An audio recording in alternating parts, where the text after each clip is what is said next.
एक महीने में अगर आपको अच्छे से तैयारी करनी है तो आपको सारे प्रैक्टिस सेट लगाने होंगे। चलिए देख लीजिए आज की क्लास में हम लोग कौन कौन से सवाल कर रहे हैं, और लिंक नीचे डिस्क्रिप्शन में उसको जरूर देख लीजिएगा अगर आपको अच्छे से अपनी तैयारी करनी है। साथ ही साथ वीडियो को लाइक, चैनल को सब्सक्राइब कर ले, क्योंकि आने वाली लाइव क्लासेस भी आपको मिलती रहेंगी। चलिए शुरू करते हैं। किस धन का 10% वार्षिक ब्याज की दर से 3 वर्षों में साधारण ब्याज 300 रुपये होगा? हमें ये बताना किस धन का। हमसे यहाँ पे मूलधन हमें बताना है कि मूलधन क्या होगा, जबकि हमें दर दी गई है यहाँ पे 10% और समय दिया गया है 3 वर्ष। समय बच्चों हमेशा वर्षों में ही लिया जाता है, ये आप ध्यान रखना। समय जो है 3 ईयर है, और हमारा साधारण ब्याज यहाँ पे हमें दिया है सिंपल इंटरेस्ट 300 रुपये, और हमसे पूछा है किस धन पर, यानी कि हमें मूलधन बताना है। तो बच्चों आपको पता है कि मूलधन बराबर क्या होता है। मूलधन बराबर होता है साधारण ब्याज सिंपल इंटरेस्ट गुणा में 100, और उसको भाग करते हैं दर गुणा समय से। तो बच्चों मूलधन आपका 300 रुपये है, गुणा आप 100 से करिए, और डिवाइड बाय रेट आपका 10 और टाइम 3 ईयर। 10 से ये 0 कैंसिल, और 3 से 30 10 टाइम, तो 110 जा कितना हो गया 1000। तो वो धन जो है आपका 1000 रुपये होगा। ऑप्शन नंबर 2 आपका राइट आंसर है। ठीक है बच्चों, अगला प्रश्न देखिए। सेकंड है 50 का 80% प्लस 80 का 50% कितना होगा? बच्चों 50 का 80%, इसको हम करेंगे 50% निकालते हैं तो जिस संख्या का प्रतिशत निकालना होता है उसकी गुणा और भाग हम 100 से करते हैं। प्लस में 80 का 50% मीन्स 80 गुणा में 50 और भाग इसको 100 से करेंगे। देखो एक जीरो से ये जीरो करते हैं, और इस जीरो से ये कैंसिल, इससे ये कैंसिल, और इस जीरो से ये 5 अठे कितना हो गया आपको बच्चों 40, और प्लस में 8 पंजे 40, और 40 और 40 आपका 80। ऑप्शन नंबर 1 आपका राइट आंसर। कभी भी आपको बच्चों प्रतिशत निकालना होता है तो संख्या और प्रतिशत की गुणा और 100 से भाग कर दीजिए, उसका प्रतिशत मान निकल के आ जाएगा। अगला प्रश्न देखिए। एक रेलगाड़ी 100 मीटर 9 सेकंड में तय करती है तो उसकी चाल किलोमीटर प्रति घंटा में कितनी होगी? तो बच्चों आपको पता है चाल बराबर क्या होता है। चाल बराबर आपका होता है दूरी बटा समय। चाल बराबर दूरी बटा समय। अब यहाँ पे हमें देखिए एक रेलगाड़ी 100 मीटर 9 सेकंड में तय करती है, तो दूरी हमारे पास 100 मीटर है और समय 9 सेकंड है, तो हमारी चाल हो गई 100 बटा 9। 9 से 100 तो कटेगा नहीं, तो 100 बटा 9 मीटर प्रति सेकंड हो गई। लेकिन प्रश्न में हमसे पूछा है कि इसको आप किलोमीटर प्रति घंटा में बताओ क्या होगी। तो ये तो मीटर प्रति सेकंड में मैंने आपको बताया था बच्चों, और अपनी कॉपी में इसको नोट भी कर लो कि 1 मीटर प्रति सेकंड में जो होते हैं वो आपके 18/5 किलोमीटर प्रति हावर होते हैं। यानी कि अगर मुझे मीटर प्रति सेकंड को किलोमीटर प्रति घंटा में बदलना हो तो जो भी मेरा मीटर प्रति सेकंड का मान है इसमें मैं 18/5 से गुणा कर दूंगा और ये किलोमीटर प्रति घंटा में बदल जाएगा। चलिए करते हैं। 9 एकम 9, 9 दूनी 18, और 5 से आपका 100 कटेगा, 5 दूनी 10 और 0, तो 20 दूनी 40। ये आपका 20 गुणा 2 40 किलोमीटर प्रति घंटा रेलगाड़ी की चाल हो जाएगी। ऑप्शन नंबर 4 जो है आपका राइट आंसर। समझ में आ गया बच्चों आपको? देखो पहले हमें रेलगाड़ी की दूरी और समय दिया था, तो हमें चाल बराबर दूरी बटा समय का सूत्र लगाया जो कि 100 बटा 9 मीटर प्रति सेकंड हो गया। लेकिन अगर ये मीटर प्रति सेकंड में पूछता तो यही आंसर हो जाता, लेकिन प्रश्न में कहा कि किलोमीटर प्रति घंटा में बताओ। फिर हमने इस मीटर प्रति सेकंड को किलोमीटर प्रति घंटा में बदलेंगे। उसको याद रखना, जब भी हमें मीटर प्रति सेकंड को किलोमीटर प्रति घंटा में बदलना हो तब उसमें 18/5 से गुणा कर देते हैं और वो हमारा किलोमीटर प्रति घंटा में बदल जाता है। चलिए अगला प्रश्न देखते हैं। ये इंपॉर्टेंट सवाल है, इसको नोट कर लीजिएगा।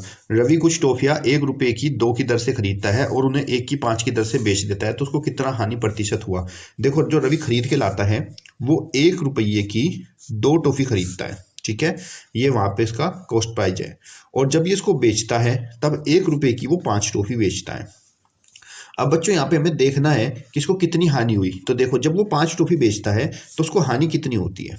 हानि होती है उसको 5 टॉफी जब वो बेचता है, और खरीद के तो 2 ही लाया था, तो 5 टॉफी को बेचने पर उसको 3 टॉफी की हानि हो जाती है। 3 टॉफी की उसको हानि हो जाती है। अब हमें बताना है हानि प्रतिशत क्या होगा, और मैं ये भी बताऊंगा बच्चे इसमें क्या गलती करते हैं। हानि प्रतिशत क्या होता है बेटा? हानि होता है हानि बटे में क्रय मूल्य और गुणा में 100। अब बच्चे क्या करते हैं, हानि तो हमारा 3 टॉफी की हानि हो रही है, और क्रय मूल्य वो इसको समझते हैं जिस पे खरीद के लाता है। दरअसल में ये क्रय मूल्य नहीं है, क्योंकि यहाँ पे वस्तुओं की तुलना की जा रही है, मूल्य इधर रखा हुआ है। और वस्तु की तुलना का मतलब ये होता है बेटा, क्रय मूल्य हम उसको मानते हैं जो हमारी जेब से खर्च होता है, जो हमसे जाता है, और विक्रय मूल्य उसको मानते हैं जो हमारी जेब में लौट कर वापिस आता है। तो बच्चों ने कितनी 5 टॉफी बेची और तब उसको 5 टॉफी पे नुकसान हुआ 3 का, तो हमारे पास से कितनी टॉफी जा रही है? 5 टॉफी जा रही है। ये हमारा क्रय मूल्य की जगह काम करेगा इसमें। जब भी हमारा वस्तु के बीच में तुलना होती है तो जितनी वस्तु हम दे रहे होते हैं उसको हम क्रय मूल्य में इस्तेमाल करते हैं। तो नुकसान हुआ 3 टॉफी का, किस पर? 5 टॉफी पर। तो 3/5 करेंगे और गुणा में यहाँ पे 100 कर देंगे। 5 दूनी 10 और 0 20 दिया 60। तो रवि को यहाँ पे 60% का नुकसान हो रहा है। ऑप्शन नंबर 4 आपका राइट आंसर। ठीक है बच्चों, ध्यान रखना जब मूल्य समान हो और वस्तुएं कम ज़्यादा हो तो जो वस्तु हम बेचते हैं वही हमारी क्रय मूल्य में मानी जाएंगी, क्योंकि जो हम खर्च करते हैं वो हमारा क्रय मूल्य होता है। ठीक है बच्चों, उम्मीद करता हूँ समझ में आया। जिसको समझ में आ गया क्वेश्चन नंबर 54 नाम के सहित मुझे कमेंट बॉक्स में जरूर बताना।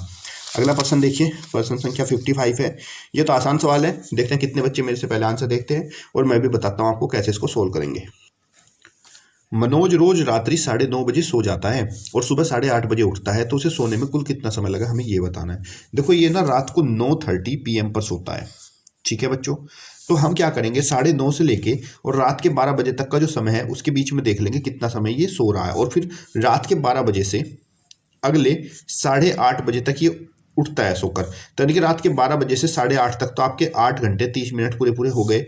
अब हम यहाँ पे देखेंगे 9:30 से लेकर और रात्रि के 12 बजे तक इसने कितना टाइम ये सोया। तो 9:30 से 12 तक अगर आप देखो तो उसको 2 घंटे 30 मिनट लगे हुए हैं। तो 2 घंटे 30 मिनट इधर हुए, 8 घंटे 30 मिनट इधर हुए, इनको हम जोड़ेंगे अगर तो 2 घंटे 30 मिनट और 30 कितना हो गया बच्चों आपका 60 मिनट, 8 2 10, तो 10 घंटे 60 मिनट हो गया। और 60 मिनट में तो आपका 1 घंटा पूरा होता है, तो 10 + 1 11 घंटे जो है रवि पूरा सोता है। ऑप्शन नंबर 2 आपका राइट आंसर। कोई भी आपका ऐसा समय देगा जिसमें एक दिन पहले का और एक दिन बाद का हो, तो हम क्या करते हैं एक दिन पहले का जो भी हमें समय दिया था उससे रात्रि 12 बजे तक देख लेते हैं उस दिन में पूरे कितने घंटे काम हुआ, और फिर उस रात के 12 बजे से अगले दिन का जो भी समय होगा वो कंटिन्यूस घंटे में ही लगता है। दोनों समय को जोड़ लेंगे और हमारा आंसर आ जाएगा। अगला प्रश्न देखते हैं, क्वेश्चन नंबर 56।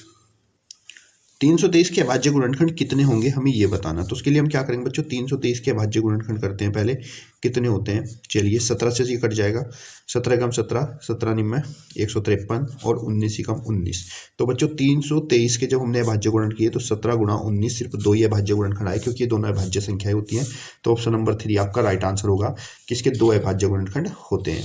अगला प्रश्न देखिए, ये तो आपका जोड़ने घटाने का, पहले आप इसको इसमें प्लस करोगे और फिर माइनस, और मुझे कमेंट बॉक्स में बताओगे कितने बच्चों का इसका आंसर राइट आया। ठीक है, चलिए देखते हैं क्वेश्चन नंबर 58। यदि वृत्त की परिधि 30/π है तो वृत्त का व्यास ज्ञात करो। तो बच्चों आपको पता है कि वृत्त की जो परिधि है इसका सूत्र होता है कि परिधि बराबर, याद रखना, पाई गुणा व्यास। जब हम पाई की व्यास से गुणा करते हैं तो हमें वृत्त की परिधि मिलती है। अब हमसे पूछा इसका व्यास ज्ञात करो, व्यास बोलते हैं डायमीटर को। तो डायमीटर क्या होगा, परिधि और भाग करेंगे किससे, पाई से। अब देखो परिधि हमें दे रखी है यहाँ पे, कितनी देर की परिधि, 30 पाई। तो बच्चों परिधि हो गई हमारे 30/पाई, और पाई जो है यहाँ पहले से है गुणा में, तो कितना हो गया आपका 30/π²। ऑप्शन नंबर 4 आपका राइट आंसर।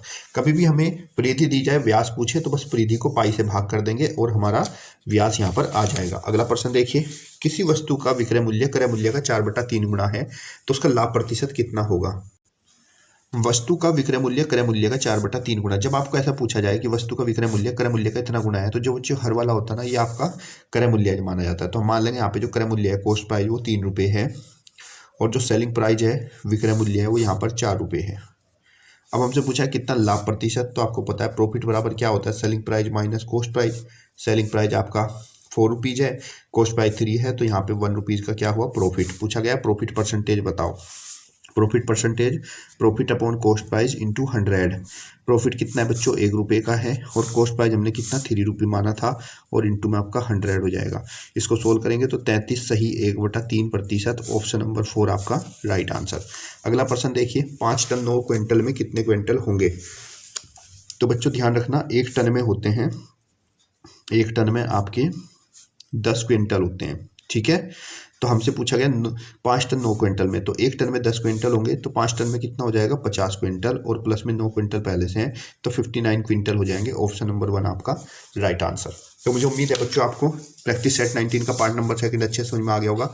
तो वीडियो को चैनल को सब्सक्राइब कर लेना, ताकि आने वाली लाइव क्लासेस भी आपके लिए शुरू होने वाली है। तो लाइव क्लास में आपको कंप्लीट पेपर कराया जाएगा, ध्यान से उसको समझिएगा और अच्छे से करके आइएगा पेपर। धन्यवाद, जय हिंद, जय भारत।